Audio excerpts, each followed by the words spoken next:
নমস্কাৰ বন্ধু বান্ধৱীসকল, মোৰ ইউটিউব চেনেলৰ আন এটা ভিডিঅ'লৈ স্বাগতম জনালোঁ। আজি মই আপোনালোকক দেখুৱাম, ইয়াৰ আগতেই মই আপোনালোকৰ ওচৰত এটা ভিডিঅ' আপলোড দিছিলোঁ। নিশ্চয় আপোনালোকে গম পাইছে যে পাণ যমুনা ধানটো ৰোপণ কৰাৰ পাছতেই কিছুদিন পাছত বানপানী আহি সেই ধানবিলাক পানীৰ তলত বুৰ গৈ আছিল। আৰু অৱশ্যে বেছিদিন পানীৰ তলত বুৰ গৈ থকা নাই, এসপ্তাহমান পানীৰ তলত বুৰ গৈ আছিল। আৰু বুৰ গৈ থকাৰ পাছত যেতিয়া পানীবিলাক শুকাই গ'ল, তেতিয়া সেই ধানবিলাকৰ অৱস্থাটো কেনেকুৱা আছিল মোৰ ভিডিঅ' স্ক্ৰীণত চাওক। মই আপোনালোকক দেখুৱাই আছোঁ। এই যিবিলাক দেখিছে ধান, এইবিলাক হৈছে বানপানীত বুৰ গৈ পানীৰ তলত এসপ্তাহমান আছিলে। 10 দিনো নহয়, 15 দিনো নহয়, 20 দিনো নহয়, মাত্ৰ এসপ্তাহ পানীৰ তলত বুৰ গৈ আছিল। আৰু বুৰ গৈ থকাৰ পাছত ধানবিলাকৰ অৱস্থাটো কেনেকুৱা হৈছে চাওক। এতিয়া আপোনালোকক দেখুৱাই আছোঁ যে সেই ধানবিলাকেই হ'ল এই মোৰ পিছপিনে থকা এইবিলাক ধান। এইবিলাক হৈছে পাণ যমুনা ধান। ইমান সুন্দৰ হৈছে ধানটো। বানপানীৰ ফলত পানীত এসপ্তাহমান বুৰ গৈ যোৱাৰ পাছতো ধানবিলাক ইমান লহপহকৈ বাঢ়িছে, মানে চাবলগীয়া। ইমান সুন্দৰ ধান হৈছে চাওক। মই আপোনালোকক দেখুৱাইছোঁ।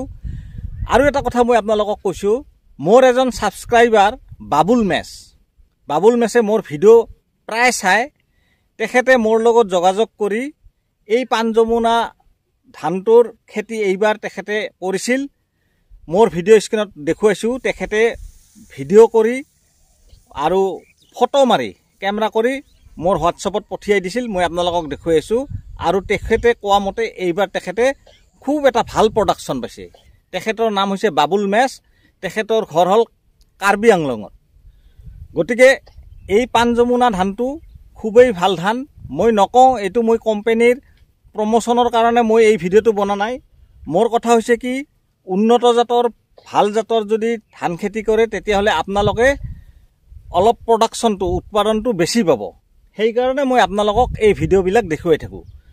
কিমান সুন্দৰ হৈছে চাওক। মই আপোনালোকক এবাৰ ভালকৈ এই ধানবিলাক দেখুৱাই আছোঁ। এই চাওক ধানবিলাক কি সুন্দৰ হৈছে চাওক। সমানে ওলাইছে। আৰু ইয়াৰ দানাবিলাক দেখিছে, কি সুন্দৰ সুন্দৰ দানা হৈছে চাওক। সিবিলাক দীঘল দীঘল হৈছে, চাবলগীয়া। চাওক মই আপোনালোকক দেখুৱাই আছোঁ। চাওক এই পথাৰখনত গোটেই শালি খেতি চাওক, দেখিছে। গতিকে মই আপোনালোকক অকল পাণ যমুনাৰ কথাটোৱে নকওঁ। আপোনালোকে বিভিন্ন কোম্পানীৰ বিভিন্ন প্ৰজাতিৰ ধানৰ খেতি যদি কৰে, যিবিলাক বীজ চৰকাৰে অনুমোদন দিয়ে, চৰকাৰৰ অনুমোদিত যিবিলাক বীজ, ভাল ভাল ব্ৰেণ্ডেড কোম্পানীৰ বীজ আপোনালোকে ক্ৰয় কৰি সেই বীজবোৰ আপোনালোকে ৰোপণ কৰক। আপোনালোকে শালি খেতিত অন্তত যিবিলাক আমাৰ থলুৱা ধানৰ বীজ সংৰক্ষণ কৰি থোৱা হয়, সেইবিলাকতকৈ অন্তত আপোনালোকে বিঘাই প্ৰতিয়ে 10 মন 12 মন ধান আপোনালোকে বেছি পাব। গতিকে মই আপোনালোকক এইখিনি দেখুৱালোঁ। ধন্যবাদ।